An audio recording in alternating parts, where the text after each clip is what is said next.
আসসালামু আলাইকুম ভাই। আমি একটু সুন্দর জায়গা দেখলে আপনাদের জন্য ভিডিও করার চেষ্টা করি।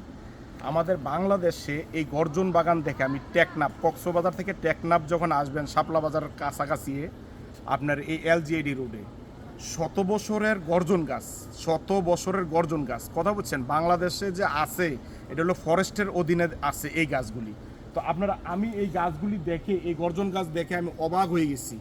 বাংলাদেশে এই গর্জন গাছগুলি যখন আপনি দেখবেন, আমার মনে হয় যে ফরেস্টের তারা এত সুন্দর যত্ন করে আমাদের শুধু অক্সিজেনের জন্য এই গাছগুলি, এই গর্জন গাছগুলি রাখছে।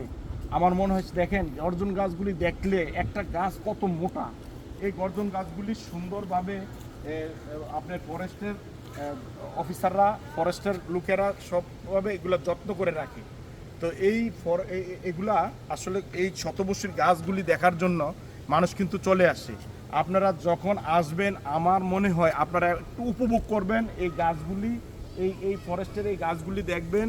হ্যাঁ, বাংলাদেশে এত সুন্দর জায়গা থাকতে ভাই এই লুকোনো জায়গা আমি ভিডিওর মাধ্যমে আপনাদেরকে একটু করে দিচ্ছি। আপনারা সকলে দেখবেন, দেখে শেয়ার করবেন, মানুষকে যেন এগুলো দেখতে পারে। শেয়ার করে আপনারা বুঝাবেন যে বাংলাদেশে এই গর্জন গাছ আছে এত সুন্দর, শত বছর, 100 বছরের উপরে এই গাছগুলি দেখলেই মনে হয় যে ভাই, মনে হয় যে একটা আমাদের বাংলাদেশ মনে হচ্ছে না। তারপরেও আপনারা সকলে এই আসবেন, এই গাছগুলি দেখবেন, দেখলে আপনারা একটু মন ভরে যাবে। এই গাছগুলি দেখলে প্রত্যেকটা মানুষ যখন সুন্দর, যখন আপনার এই শত বছরের গাছগুলি দেখলে আপনারা মনে করবেন যে আসলে পুরনো স্মৃতিগুলি, আমাদের বাংলাদেশে যে অক্সিজেন বা সকল কিছু প্রয়োজন, এই গাছগুলি প্রয়োজন। তো এই গাছগুলি অবশ্যই একটু যত্ন সহকারে রাখছে। আর গাছগুলি দেখলেই একটা শান্তি লাগে। কথা বলছেন, এন হাজার হাজার গাছ আছে। তো আপনারা যখন আসবেন এই হাজার হাজার গাছগুলি, এই গর্জন গাছগুলি দেখে যাবেন।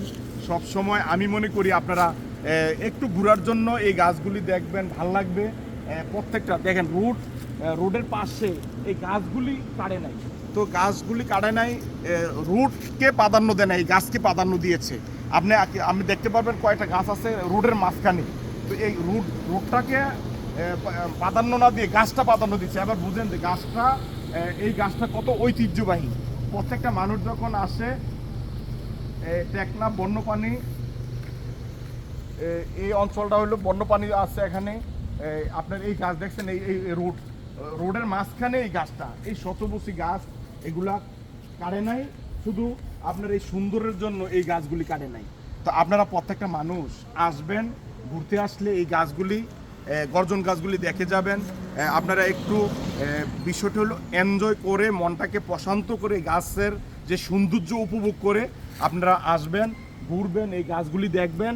সবাই আপনারা আমার এই ভিডিওটা দেখে সবাইকে জানান দিবেন যে বাংলাদেশে যে এত সুন্দর টেকনাফে আছে জায়গা, এই গর্জন বাগান আছে এই শাপলাপুর বাজারের পাশেই। আপনারা যখন কক্সবাজার ঘুরতে আসবেন সকলে আসবেন, দেখে যাবেন। আর এই গাছগুলি সবাইকে একটু দেখার সুযোগ করে দিবেন। সবাই আমার ভিডিওটা যদি ভালো লাগে তাহলে আপনারা শেয়ার, লাইক করবেন। আপনারা সকলে ভালো থাকবেন। আসসালামু আলাইকুম। যেহেতু আমি গাছ পছন্দ করি ভাই, আমি আবারও বলি সালাম দেওয়ার আগে, গাছটা যে পছন্দ করি, গাছ লাগান। আজকের গাছ আগামী দিনের 100 বছর। আপনারা এই চিন্তা করে গাছ লাগান, আপনি লাগাইয়ে যান। এটা যারা লাগাইছে এই গাছগুলি হয়তো তারা এই দুনিয়াতে নাই। তো আপনার এই স্মৃতিগুলি কিন্তু মনে পড়ে এই মানুষের যে গাছগুলি লাগাইছে। তো ইনশাল্লাহ আপনারা এই গাছ লাগান ভাই, প্রত্যেকটা মানুষ গাছ লাগান। আজকে গাছ লাগাবেন, আপনারা পরের প্রজন্মগুলি এই গাছগুলি উপভোগ করবে।